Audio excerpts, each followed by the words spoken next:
So recently we began a subset special series of episodes basically based on detailing the last year of my private life as yet another Davenport family go through it in public showcase.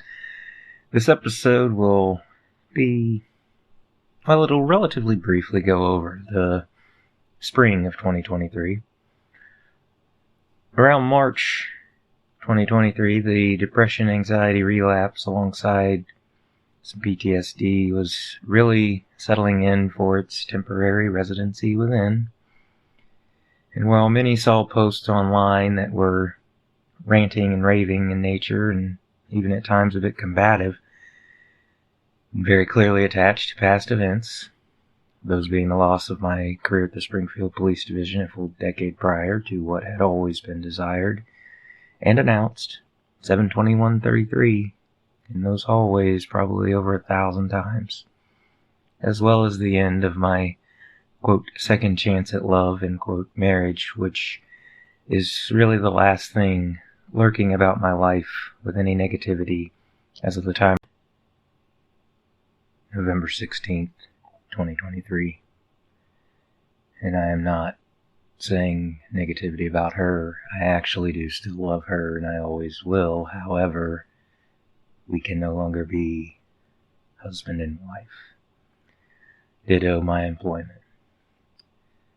Now, during that period, it felt almost like a game of volleyball between my closest friends, my estranged wife, my estranged employer, and a few close to the estranged wife and employer, and I.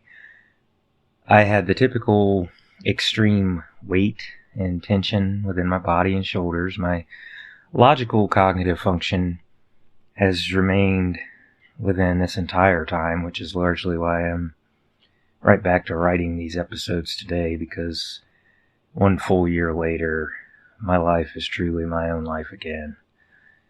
So back to March and April,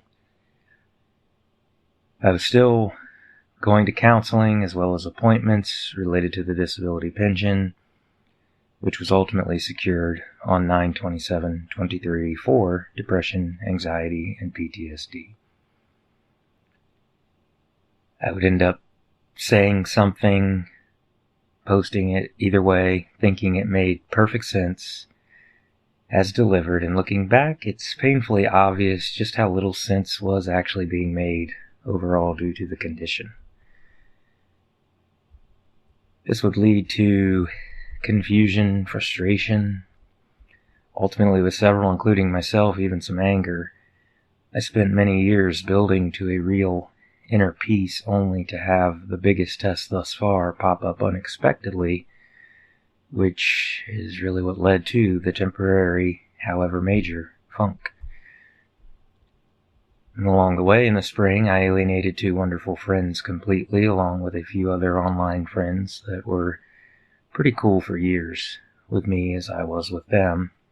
Pro hint, I'm still cool with them, and I understand why we're alienated today. No worries. And also confused so many people with why all of a sudden I was annoying them with something far different from positivity. And I stated in private and most likely in public many times as well how much I truly hated what I had become and was beyond ready to move on. And I'm not one to hate anything, certainly not anyone, certainly not life. I was not believed, and I understand why, as the internal battle remained ongoing, and as looking back, it was also at its rather torturous peak. As the glacially slow pace of the disability process unwound, I did my very best to frugally burn through emergency funds and available credit cards to get through that terrible time and arrive at this fully happy, healthy, and whole within space.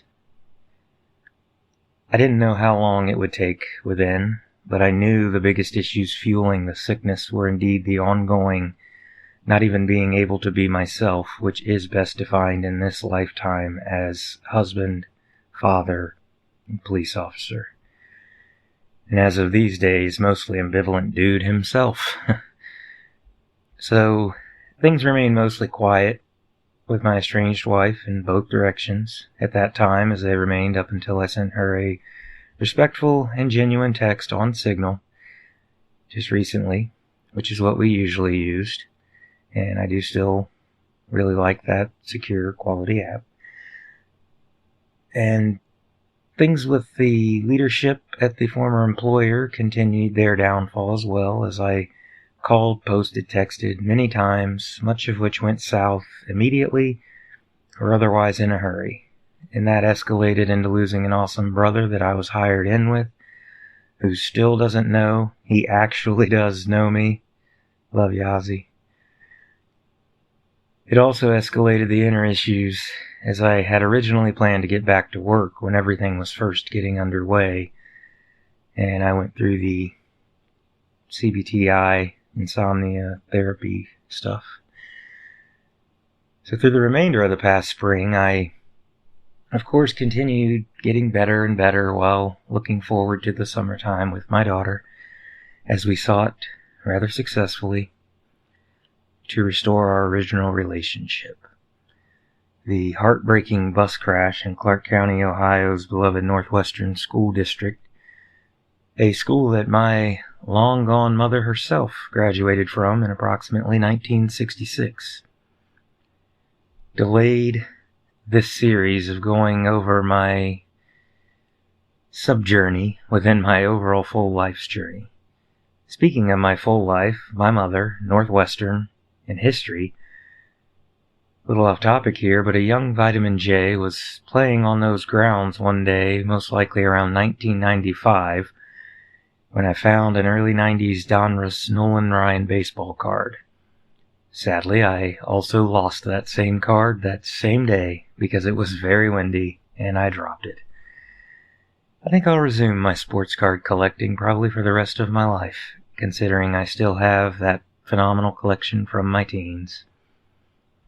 Anyway, back to the spring that was for 1 second. It's over.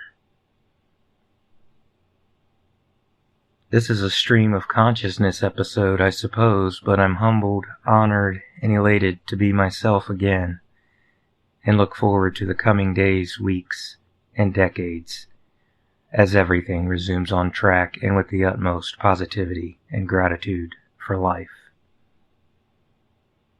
Thank you for listening. I wish you all peace, good health. Stay tuned. And namaste.